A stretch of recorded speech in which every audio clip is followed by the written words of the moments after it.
Hello दोस्तों, नमस्ते। आज मैंने वट सावित्री व्रत की पूजा की है। ये मैं ओढ़ना ओढ़ रही हूँ। इसके बाद मैं नथ पहनूँगी।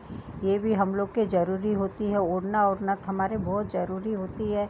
और ये वट सावित्री व्रत की पूजा कर रही हूँ। मैं वट के गज की डाली लेके आई हूँ। ये डाली 7 पत्तों की है और मैं सब पे रोली का तिलक करूँगी इसी तरह।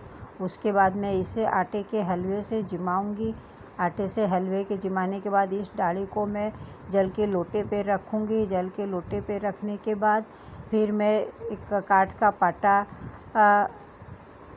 काठ के पाटे पे के चारों कोने पे रोली से टिक्की करूँगी। टिक्की करके बीच में एक स्वास्तिक बनाऊँगी। उसमें चांदी का छल्ला रखूँगी। उसको हम गणेश जी का रूप बोलते हैं।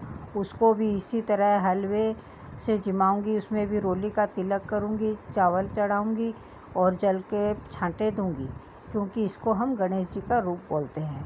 और ये बड़ के पत्तों का गहने बनाऊँगी। इसी तरह मैंने 5 गहने बनाए हैं। इसको हर एक गहनों की जगह पहना जाता है वट सावित्री व्रत का। इसके बाद मैं गेहूं के 13 दाने हाथ में लूँगी और वट सावित्री व्रत की कथा करूँगी। वट सावित्री व्रत की कथा करने के बाद हम लोग विनायक जी की कहानी पढ़ते हैं, यानी गणेश जी की कहानी पढ़ते हैं। गणेश जी की कहानी पढ़ने के बाद फिर हम लोग बायना निकालते हैं। एक प्लेट में आटे का हलवा रखते हैं। उसको रोली चावल से छांटा दे के पैसे रख के उस और ओढ़ने के अंदर हाथ डाल के 13 बार हाथ घुमाते हैं और किसी घर के बड़े बुजुर्ग को दे के पैर छू लेते हैं। इसी तरह मैंने वट सावित्री व्रत की पूजा की है। दोस्तों, आप लोग कैसे किए हैं मुझे ज़रूर से कमेंट में बताना और मेरे इस वीडियो को लाइक एंड सब्सक्राइब ज़रूर करना। नमस्ते।